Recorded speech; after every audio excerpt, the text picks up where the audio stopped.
Fala, rapaziada, começando mais um vídeo aqui para estar falando do Palmeiras aí que sentou a madeira no Cerro Porteño de 2-0. E golaço do Estevão e golaço também aí do Vitor Roque. Desencanou, né, mano? Espero que assim seja, porque ele perdeu um golaço, pô, na cara do gol. Depois vocês vão ver, acompanha aí.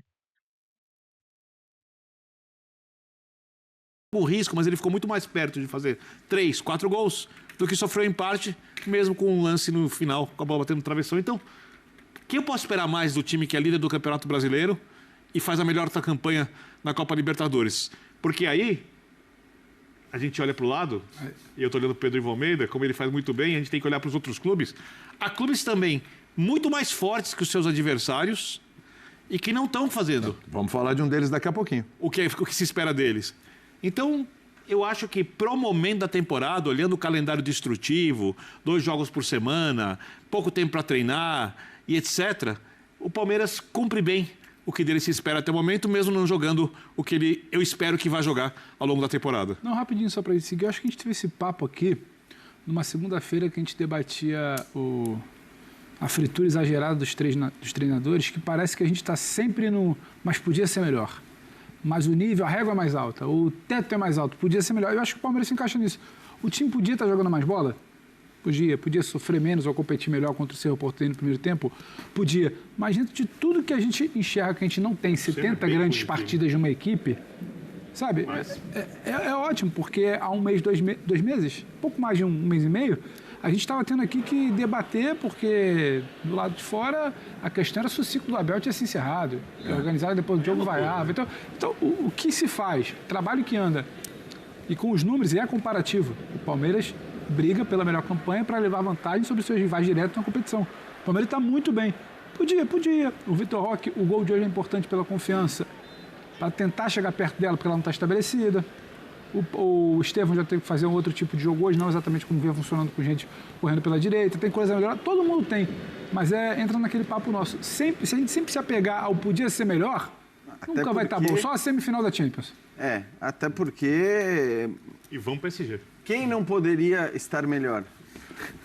Eu acho que todo mundo podia estar melhor, obviamente. Até todos os times do futebol brasileiro. Não vou nem entrar, não vou nem entrar no jogo da Champions, que aliás, enfim, não ele vou. Tá louco para entrar nesse jogo, mas eu falei para ele, calma, não vou é entrar. o tema. Mas cara, a questão é que o Palmeiras, assim, ele vai garantindo tudo que ele pode garantir nesse momento. Então ele encaminha muito bem. Ele já é o líder do grupo, já podemos dizer, acho que já vai ser líder do grupo, mas encaminha muito bem, inclusive a primeira colocação geral.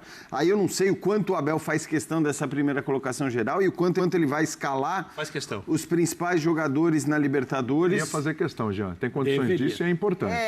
Eu não sei, porque assim, a questão é a seguinte, eu até acho que, obviamente, ele tem que se importar com ser o primeiro colocado tem jogado geral. muito bem fora de casa.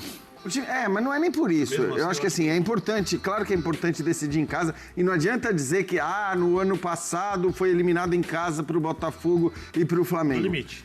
Exato. E só foi no limite porque o segundo jogo foi em casa. O time tecnicamente melhor que o Palmeiras. Exato. Exatamente. Então, assim, o Palmeiras nos 2 casos quase conseguiu reverter situações que pareciam irreversíveis pelo único motivo de estar jogando em casa. Porque o time também não estava jogando tão bem naqueles momentos. Então eu acho que é importante olhar para isso, mas acho que, considerando que você vai enfrentar Sporting Cristal e Bolívar, e considerando o valor de cada jogo do Campeonato Brasileiro, seria o caso do Palmeiras agora olhar para essa reta final de fase de grupos, dizendo, cara, eu não preciso dos 11. Mas o Palmeiras como aliás fez hoje, né? Exato. Hoje o Alan começou jogando, né? Hoje a gente está... O Evangelista começou jogando. O Estevão, o Vanderlan. Então, assim, a gente está falando de jogadores que não são titulares e que começaram a partir. E acho que isso pode até se reforçar no jogo em São Paulo, porque aí não tem essa coisa de não vai nem viajar. Não viaja, fica no banco, deixa os principais no banco, se precisar usa, mas eu acho que vai caber para o Palmeiras essa decisão de talvez aumentar ainda mais o número de não titulares para essas duas partidas. Tudo bem, eu acho que isso é o correto, mas o Palmeiras pode tranquilamente negociar esses 2 jogos com equipes bem mexidas. Pode, por isso que eu estou falando, não são times tão complicados para... É ele? Tem Abel. Vamos lá? Abel Ferreira. Acho que entramos muito bem no jogo. conseguimos, através da circulação de bola, encontrar espaços no corredor, criamos oportunidades, fizemos um golo, podíamos, mesmo na primeira parte, vir para o intervalo com um placar mais alargado, 2-0, por exemplo. Acho que conseguimos, sem bola, tapar os caminhos do Cerro Porteño e o que conseguiram foi escanteios, corners. E depois, na segunda parte, a toada foi muito igual. O Palmeiras a controlar o jogo, o Palmeiras a criar. Eu acho que se tivesse, para além daquilo tudo de bom que foi feito, se tivesse que apontar algo a melhorar, era nós podermos ter feito 2-0 mais cedo. O Cerro Porteño acreditou sempre até ao fim que podia empatar o jogo, inclusive mandou uma bola no poste e na trave. E nós acabamos por depois fazer o golo 2-0 já muito tarde. Portanto, na minha opinião, foi um bom jogo da nossa equipa, mas se tivesse que melhorar alguma coisa, era ter feito o 2-0 mais cedo, que nos ia dar outra tranquilidade e outra segurança para o jogo.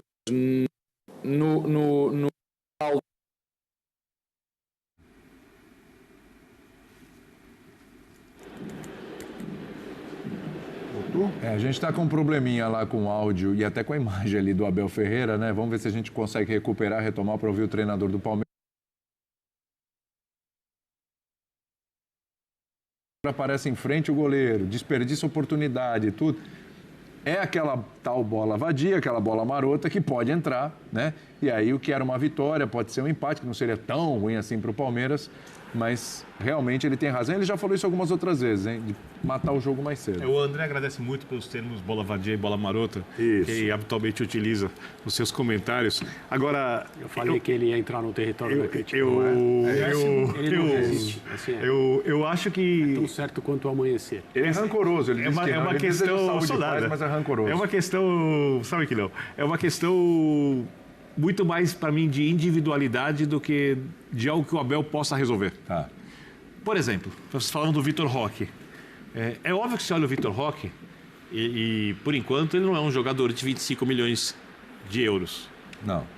Nem na metade disso, por enquanto. Mas é muito cedo para avaliar. E isso vai ser definido nas atuações, repito, nos grandes jogos. Quando os jogos estiverem no limite, quando os jogos estiverem muito difíceis, nos clássicos mais relevantes, mais importantes, que o Palmeiras estiver pela frente. Isso não é uma coisa que pode ser resolvida agora, porque mesmo que o Vitor Roque que tivesse desandado a fazer gols até agora, já feito um gol por jogo até o momento. Se chegar nos grandes jogos, os mata-matas de Libertadores, né? No clássico, por exemplo, que vale contra o Flamengo uma liderança de Campeonato Brasileiro ou alguma coisa próxima disso, e o cara joga mal, quase tudo se evapora. Nossa, o Estevão não era criticado porque não fazia gol em clássico? Perfeito. Um jogador desse nível. Então, assim, é muito cedo para a gente ficar avaliando aquilo que só pode ser avaliado quando os momentos importantes chegarem.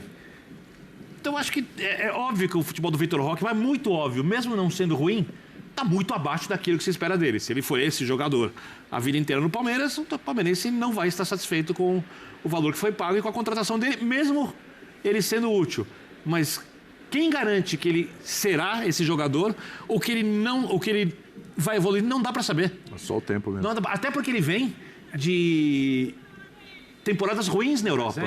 Mas aí que tá, eu não sei nem se é correto dizer, e não é culpa sua, claro, se ele vem de temporadas ruins na Europa. Ou abaixo do esperado. Ele não teve o período...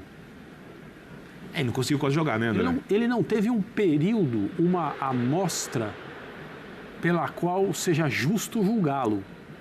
E eu compreendo que as pessoas, após tantas críticas, algumas tenham perdido a confiança nele, porque também não é comum.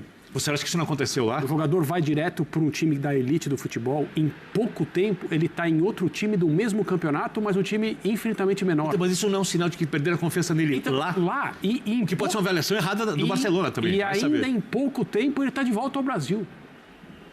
Então, assim... Andou 2 casas para trás, não eu conversei a respeito disso com alguns ex-jogadores, e não é ninguém que trabalha aqui, então eu não vou falar o nome da pessoa por motivos óbvios, mas não é ninguém que trabalha aqui para não criarem ideia. E esse ex-jogador falou, mas na minha época, o jogador, a gente ficava e falava, não, eu vou vencer aqui. Se talvez ele mereça uma crítica, pode ser essa de ter, entre aspas, desistido rápido.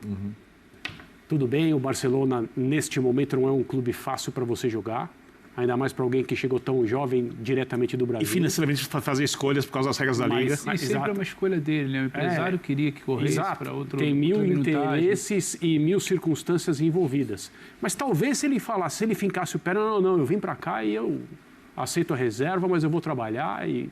Né? Mas é uma decisão de cada um. Qualquer pessoa é absolutamente livre para tomar a decisão que quiser tomar sobre a sua carreira. Isso não se discute. Mas ele vai do Barcelona para o Betis, do Betis de volta para o Brasil. O processo todo é de cada vez mais perda de confiança. Cada vez mais. Normal, sim. E não é porque ele chega aqui de volta, num futebol teoricamente, tecnicamente menos exigente, que ele volta a ser o cara atrevido, ousado, que rompe defesa e está sempre no lugar certo, na hora certa, que ele era no Atlético Paranaense. Não acontece assim. Agora, esqueceu de jogar? Não dá para acreditar em alguém esquecer de jogar. Nunca foi nada disso. Isso é quem não vê. Isso é quem não vê. Isso é quem quer falar que vê futebol, mas não vê. Então, se há uma crítica a ser feita, uma crítica talvez seja pesado demais, uma opinião a ser colocada na discussão é que talvez ele tenha ou tenham desistido por ele muito rapidamente. Mas o jogador que ele demonstrou ser e que foi direto, como o Estevão está indo, como o Endrick foi, como o Vinícius Júnior foi... Só para fazer uma defesa do jogador, André? Não é um cara que não sabe jogar. Agora, o processo de perda de confiança é muito drástico. Só eu concordando com você, fazendo uma defesa do jogador, ele vai para o Betis, a impressão que a gente tem é que o Betis não queria contratá-lo, o Barcelona não quer o Vitor Roque, e se perderam a confiança dele ou avaliaram na Espanha que ele não era o jogador que se esperava, se ele vai descer de patamar do Betis para um time de terceiro escalão espanhol ou para uma liga menor, ou vir para o Palmeiras, a escolha, diante de uma proposta dessa de ir para o Palmeiras, ela é totalmente lógica. Outra coisa, claro, sem dúvida. E tem um ponto que não foi citado. No Betis, lá. E tem um ponto que não foi citado, que é esse jogador, no momento que sai do Brasil, era candidatíssimo à seleção e a disputar a Copa do Mundo. Então é óbvio que... a comparação ele e o Endrick, né? É isso. Sempre ficava Vitor Roque, então, assim, é óbvio que nesse aspecto também, voltar ao Brasil para jogar no Palmeiras daria para ele muito mais visibilidade do que ficar num time médio ou pequeno da Espanha que fosse, entendeu? Então eu acho que também tem esse ponto. Mas, cara, assim, o Vitor Roque é mais um exemplo de... Nesse caso, nem da torcida, tá? Eu vi muito mais na mídia, na imprensa, questionamentos em relação ao Vitor Roque do que a torcida cornetando e falando... Talvez para a torcida, até por uma questão de acreditar muito e ter a esperança de que um jogador desse nível vai aflorar. Não é o que talvez fosse um desconhecido... ele já tivesse começado a ouvir muita corneta. Sim. Mas não ouviu. Eu acho que no caso do Vitor Roque os gols não saíam e também não ouviu, porque vamos falar a verdade, não é que ele viesse jogando, fazendo partidas terríveis, perdendo gols feitos, né? Não, ele participava de lances de gols, ele sofreu pênaltis que foram importantes na trajetória do Palmeiras, sofreu ou não sofreu pênaltis que foram importantes na trajetória do Palmeiras. 2 gols seguidos de ótimas atuações anulados por questões de as críticas têm a ver com valor. Se o Palmeiras tivesse contratado um jogador sem tanto nome, que não tivesse uma passagem marcante no futebol brasileiro, por 5 milhões de euros, e jogasse o que ele está jogando, ele estaria sendo elogiado.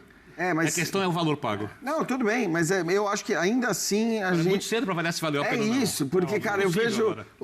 Assim, só para citar um exemplo rapidinho lá do artilheiro do Campeonato Espanhol, o Dovbyk, que foi contratado pela Roma e que, cara... Girona. Levou o quê? Levou um turno e meio para começar a jogar. De fato, ia fazer gol e tudo bem, eu não vi essa loucura toda que a gente vê aqui. No período em que ele era... entre aspas, acusado de estar numa seca histórica, ele fez 2 gols que não foram validados milímetros, e sofreu 2 pênaltis. Sim. E tem um pacote... Então não era um cara que não tinha, que era um jogador invisível. Não, ele estava aí. O Vitor Roque, ele não era um cara, por exemplo, você teve o período de secas do Flaco, só para entrar no comparativo do mesmo elenco, que você olha, o período de seca de um, o período de seca de outro, são jogadores diferentes, dinâmicas diferentes, participações diferentes.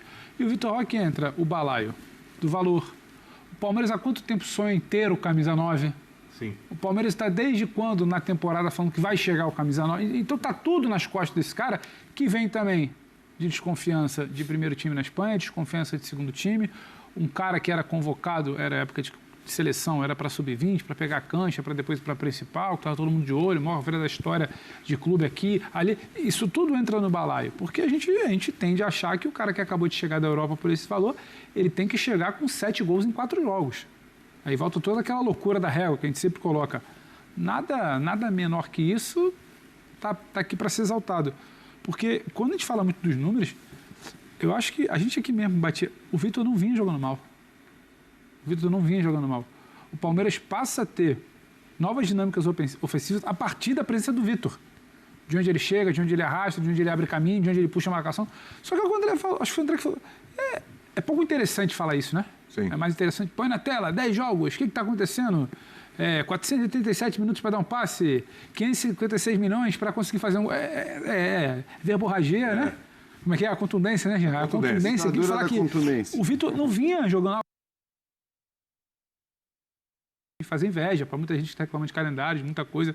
Então, vale separar um pouco o que vinha sendo o Vitor Roque desde que chegou, do que simplesmente, às vezes, um cara que chegou... Fala, rapaziada, para finalizar aquela resenha, conversando aqui sobre a vitória do Palmeiras que venceu muito bem, né? O Abel sabe o que faz, já falei sobre isso aqui. Não sei porque que a torcida fica pegando no pé do cara, esquentando a cabeça do maluco. Porque se ele sair do Palmeiras, todo mundo quer ele, entendeu? Qualquer clube vai acenar, o telefone toca na hora. Ele vai embora rapidinho. Então não tem por que encher o saco nem dele, nem da Leila. Tem que ter paciência aí, mano. O cara tá organizando o time para encarar várias competições, entendeu? Então eu sei que eles ganham bem, mas eles estão trabalhando para isso. E falando do Abel, o cara mostra responsabilidade, trabalho. Estava montando o time, conseguiu montar. Ele confia no Vitor Roque. O Vitor Roque perdeu um gol e ele não tirou. O cara foi e fez o gol, pô. É questão de entrosamento, confiança, parceria. E o camarada ganha um vestiário assim, entendeu? Não virando as costas para os jogadores só porque o cara perdeu o gol. Mas foi um golaço dele aí, um gol muito mais ainda, foi bonito do Esteban, né? Que eu gostei. E eu espero que vocês também venham gostar, venham acompanhar aí tudo que a galera veio falando aí. Um debate falando sobre a vitória de 2-0 em cima do Cerro. E agora é esperar o próximo jogo aí, que vai ser contra o São Paulo, né? No domingo às 17h30. E vai ser também um jogaço, vai ser na casa do Palmeiras, é muito importante esse jogo, ganhar 3 pontos, subir na tabela e disparar um pouco, né? E torcer para os rivais aí perder. Galera, vou ficando por aqui e até a próxima aí, beleza?